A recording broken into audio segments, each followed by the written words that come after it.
My name is श्रेष्ठ, welcome to श्रेष्ठ fitness. Guys आज की वीडियो में हम अपने ट्राइसेप को हिट करेंगे।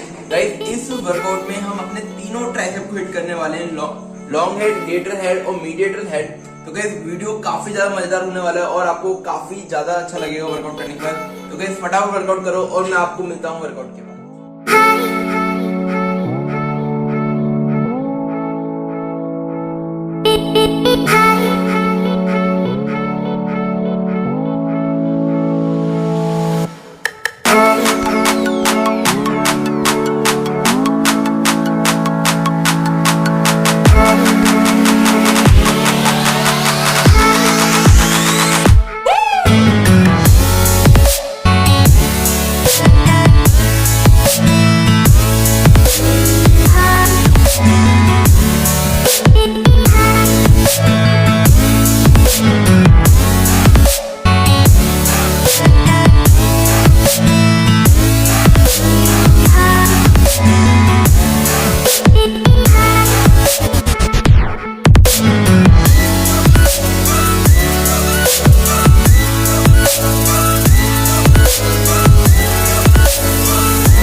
लाइक करो और चैनल को सब्सक्राइब करो, क्योंकि इस चैनल पे मैं होम वर्कआउट से रिलेटेड काफी सारी वीडियो डालते रहता हूँ।